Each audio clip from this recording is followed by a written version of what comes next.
Morning dear students. Today we will discuss about last topic of chemical reactions and equations, and the name of last topic is effect of oxidation reaction in everyday life. हम लोगों ने पिछले video में chemical reaction के type को discuss कर लिया था और उसके बाद जो है हम लोग लास्ट टाइप डिस्कस किया था ऑक्सीडेशन और रिडक्शन का। तो ऑक्सीडेशन और रिडक्शन रिएक्शन को बहुत अच्छे से डिस्कस किया था और बहुत इम्पोर्टेंट भी था वो। अब इसमें जो है हम लोग को ऑक्सीडेशन रिएक्शन का जो है डेली लाइफ में यूज कहाँ पे है, यानी कि ऑक्सीडेशन रिएक्शन का डेली लाइफ में इफेक्ट क्या है। तो दो इफेक्ट को हम लोग यहाँ डिस्कस करेंगे। फर्स्ट इफेक्ट है कोरोजन ऑफ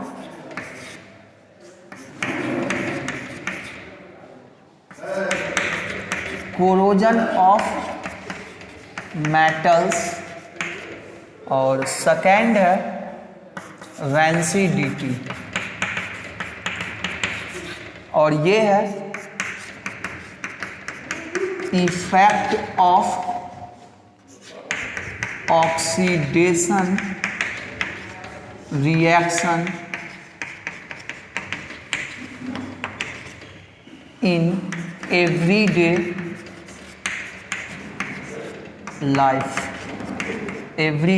लाइफ।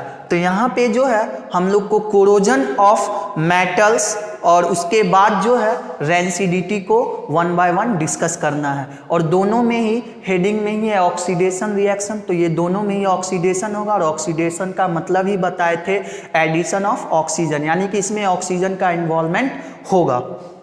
तो हम लोग सबसे पहले कोरोजन को डिस्कस करते हैं।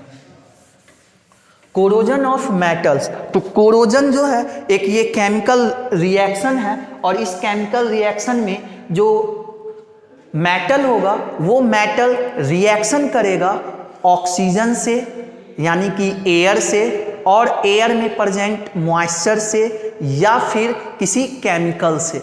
तो यहाँ पे कोरोजन का डेफिनेशन हम लोग यहाँ पे देखते हैं।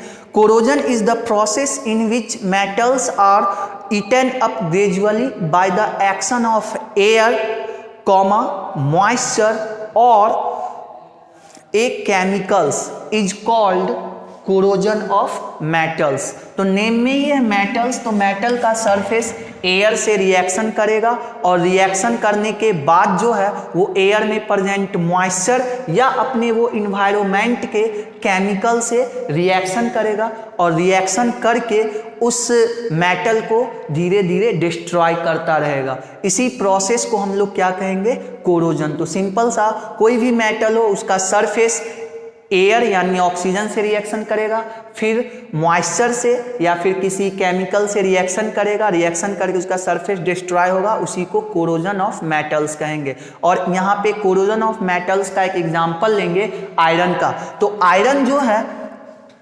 आयरन में अगर कोरोजन हुआ तो आयरन के केस में उस कोरोजन को रस्टिंग कहते हैं, रस्टिंग ऑफ आयरन। तो कोरोजन ऑफ मेटल्स का एक कॉमन एग्जांपल है रस्टिंग ऑफ आयरन।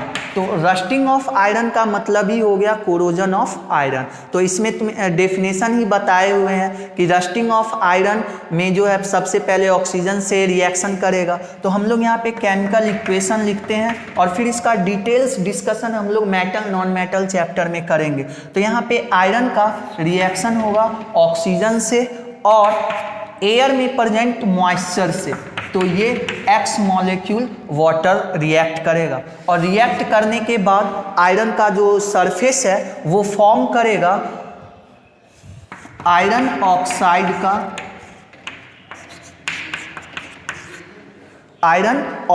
का, और इसका कलर जो है रेड ब्राउन होगा, और इसको हम लोग रस्ट कहते हैं, हिंदी में जिसको जंग कहते हैं, लोहा पे जो जंग लगता है।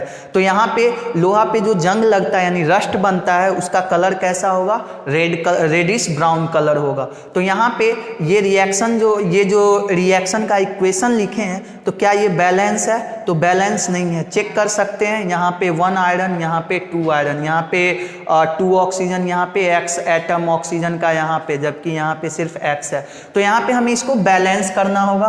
तो सबसे पहले बताए थे मेथड में कि ऑक्सीजन हाइड्रोजन सबसे लास्ट में, अगर उसके पहले अगर कोई एलिमेंट है जो बैलेंस नहीं है उसको बैलेंस करेंगे। तो आयरन 2 है तो इसके आगे में 2 यूज कर लेंगे। उसके बाद जो है यहाँ पे 3 और इस जगह 2।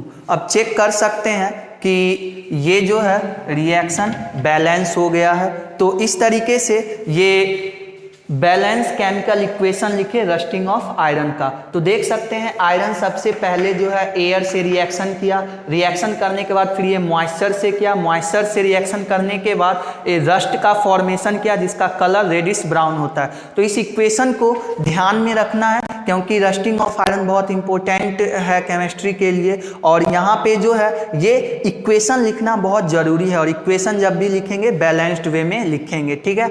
अब यहाँ पे जो है ये x लिखा हुआ है तो ये x थोड़ा सा कंफ्यूज करता है, ये x क्यों लिखा हुआ है। तो यहाँ x का मतलब ये है कि डिफरेंट प्लेसेज पे वाटर मॉलिक्यूल्स जो होंगे वो डिफरेंट होंगे, यानी कि नंबर ऑफ मॉलिक्यूल्स वाटर का अलग अलग जगह पे अलग अलग होगा, इसीलिए यहाँ पे x लिख दिया गया इन जनरल, ठीक है। तो यहाँ पे जो है ये रस्टिंग ऑफ आयरन का एग्जाम्पल था और ये उसका इक्वेशन था। तो इस तरीके से कोरोजन ऑफ मेटल समझ में आया। कोरोजन ऑफ मेटल्स का एक बेस्ट एग्जाम्पल है रस्टिंग ऑफ आयरन। अब हम लोग को जो है ऑक्सीडेशन रिएक्शन का इफेक्ट एवरीडे लाइफ में सेकेंड डिस्कस करेंगे, वो है रैंसिडिटी।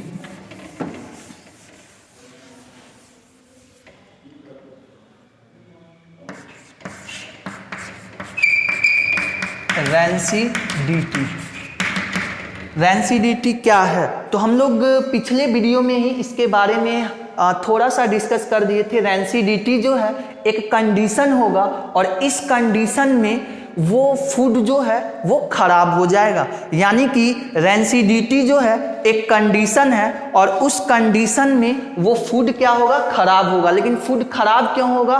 तो एटमॉस्फेयर के ऑक्सीजन से वो रिएक्शन करेगा, यानी कि ऑक्सीडाइज होगा और ऑक्सीडाइज होके वो फूड जो है खराब हो जाएगा, उसी को रैंसिडिटी कहेंगे। तो रैंसिडिटी का डेफिनेशन होगा the condition produced by aerial oxidation of fats and oil in food marked by unpleasant smell and taste is called rancidity. यानी कि हम लोग का जो फूड होता है उसमें हम लोग ऑयल का यूज करते हैं, तो उसमें ऑयल हो गया या फिर ये फैट का इस्तेमाल करते हैं। तो ऑयल और फैट जो है वो फूड में मिक्स रहता है और वो एटमॉस्फेरिक ऑक्सीजन से रिएक्शन करके वो अनप्लीजेंट स्मेल मतलब खराब गंध देता है और उसका टेस्ट भी खराब हो जाता है। उसी कंडीशन को रैंसिडिटी कहते हैं। तो रैंसिडिटी समझ में आ गया होगा। अब ये रैंसिडिटी हम लोग के लिए तो अच्छा है नहीं, फूड का खराब होना ये तो अच्छा कंडीशन है नहीं। तो हम लोग रैंसिडिटी को प्रिवेंट कैसे करेंगे? क्योंकि रैंसिडिटी को कंप्लीट रिमूव नहीं कर सकते, लेकिन उसको हम लोग जो है प्रिवेंट कर सकते हैं। जैसे हमारा फूड जो है अगर 24 घंटे में खराब हो रहा है तो हम उसके खराब होने के टाइम को बढ़ा सकते हैं कि वो 48 आवर्स के बाद खराब हो, 72 आवर्स के बाद खराब हो। तो इसके लिए हम लोग को जो है कुछ मेथड यहाँ पे डिस्कस करना है। तो टोटल हम लोग के पास जो है 5 मेथड्स हैं जिसके हेल्प से हम फूड को खराब होने से बचा सकते हैं। और सबसे पहला है कि हम लोग एंटीऑक्सीडेंट का यूज कर लें। फर्स्ट होगा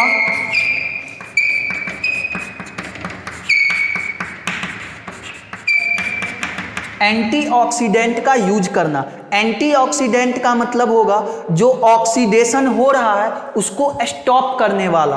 तो एंटीऑक्सीडेंट जो है हम लोग फूड के ऊपर इस्तेमाल कर देंगे। तो एंटीऑक्सीडेंट का 2 एग्जाम्पल है जिसको हम लोग को ध्यान में रखना है, BHA और BHT।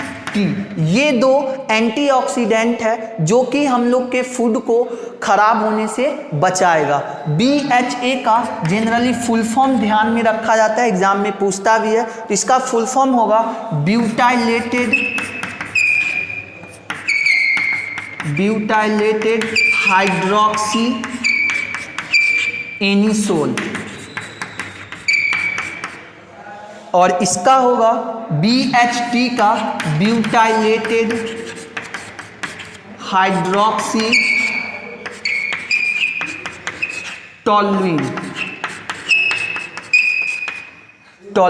तो यहाँ पे जो है BHA और BHT ये दोनों ही एंटीऑक्सीडेंट है, जिसको फूड में मिक्स करेंगे और फूड जो है रैंसिडिटी होने से बच जाएगा, यानी खराब होने से बच जाएगा। BHA का फुल फॉर्म है ब्यूटाइलेटेड हाइड्रोक्सी एनिसोल और BHT का फुल फॉर्म है ब्यूटाइलेटेड हाइड्रोक्सी टॉल्यूइन। तो यहाँ पे दोनों के फुल फॉर्म में बस एनिसोल और टॉल्यूइन का डिफरेंस है, और ये दोनों ही ऑर्गेनिक कंपाउंड है। तो हम लोग चैप्टर नंबर 4 में ऑर्गेनिक कंपाउंड क्या होता है, उसका डेफिनेशंस वो सब पढ़ेंगे, फिलहाल बस इसका नाम याद रखना। अब सेकेंड मेथड है रैंसिडिटी को प्रिवेंट करने के लिए हम लोग जो पैकेजिंग फूड जो खाते हैं, जैसे चिप्स हो गया, कुरकुरे हो गया, इसको खाते हैं, तो उसको रैंसिडिटी से बचाने के लिए उसके अंदर में एक गैस भरा हुआ रहता है जिसको नाइट्रोजन कहा जाता है। तो ये जो पैकेजिंग फूड खाते हैं उसके अंदर हम लोग नाइट्रोजन गैस फिल कर देते हैं ताकि उस फूड का कांटेक्ट एयर से कट जाए, यानी ऑक्सीजन के कांटेक्ट में आएगा ही नहीं, तो वो जल्दी खराब नहीं होगा। तो जो भी ये फूड पैकेट वाला आता है, कुरकुरे, चिप्स, लेज, ये जितना भी है, सब में देखते हैं कि उसका जो अंदर में गैस भरा रहता है तो वो गैस नाइट्रोजन होता है। तो हम लोग नाइट्रोजन का भी यूज करके फूड को रैंसिडिटी होने से बचा सकते हैं, यानी खराब होने से बचा सकते हैं। उसके बाद थर्ड है जो कि हम लोग के घर में भी यूज होता है, रेफ्रिजरेटर का यूज करते हैं। तो जो खाना हम लोग का 24 घंटे में खराब हो सकता है, फ्रिज में रख देते हैं तो 2-3 दिन तक खराब नहीं होता।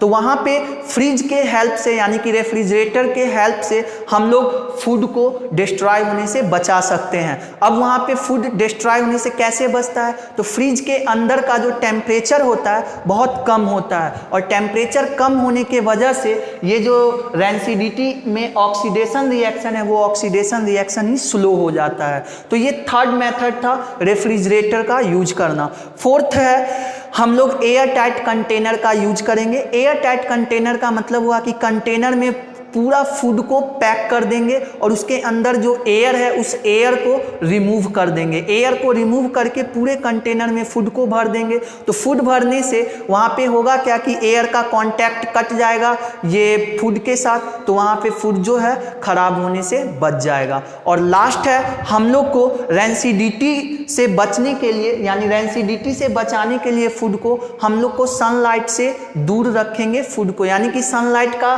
कांटेक्ट नहीं होने देंगे। अगर सनलाइट कांटेक्ट में नहीं आएगा तो फूड जो है खराब होने से बच जाएगा। तो इस तरीके से टोटल 5 मेथड था रैंसिडिटी को प्रिवेंट करने का। फर्स्ट था एंटीऑक्सीडेंट का यूज करना, सेकेंड था पैकेट वाले फूड में नाइट्रोजन गैस को फिल करना, थर्ड था रेफ्रिजरेटर का यूज, फोर्थ है एयर टाइट कंटेनर में फूड का स्टोरिंग, और लास्ट था सनलाइट से हमें फूड को दूर रखना था, यानी फूड को हम लोग जहाँ भी स्टोर करते हैं वहाँ पे सनलाइट नहीं आए तो ज़्यादा बेहतर होगा। तो इस तरीके से हम लोगों ने रैंसिडिटी को भी डिस्कस किया। तो इस तरीके से आप लोग का लास्ट चैप्टर जो है कंप्लीट, ये लास्ट टॉपिक था इस चैप्टर का, ये कंप्लीट हो गया। और इस तरीके से आप लोग का chemical reaction and equations complete हो गया। तो ये फर्स्ट चैप्टर का लास्ट टॉपिक और इस तरीके से फर्स्ट चैप्टर कंप्लीट हो गया। अब आप लोग जो है एनसीईआरटी और एस चांद का क्वेश्चन आंसर कर सकते हैं फर्स्ट चैप्टर में। फर्स्ट चैप्टर में भी कुछ क्वेश्चंस में डाउट्स आएंगे केमिकल इक्वेशन लिखने में, तो वो धीरे धीरे करके आपका रिमूव हो जाएगा जब हम लोग चैप्टर नंबर 2, चैप्टर नंबर 3 और चैप्टर नंबर 4 पढ़ लेंगे। तो बाकी 90% क्वेश्चंस आपका केमिकल रिएक्शन एंड इक्वेशन का बन जाएगा। तो ये आप लोग के लिए HW रहा कि फर्स्ट चैप्टर में आप सारे क्वेश्चन आंसर कर लेंगे। अब नेक्स्ट वीडियो में हम लोग नेक्स्ट चैप्टर स्टार्ट करेंगे और वो नेक्स्ट चैप्टर होगा क्लासिफिकेशन ऑफ एलिमेंट्स, यानी कि केमिस्ट्री का लास्ट चैप्टर है, 5th चैप्टर है। उस चैप्टर को हम लोग यहाँ पे डिस्कस करेंगे नेक्स्ट वीडियो में। तो उम्मीद है कि आप लोग को ये वीडियो बहुत अच्छा लगेगा और पूरा कंसेप्ट भी क्लियर हो गया होगा। Thank you very much.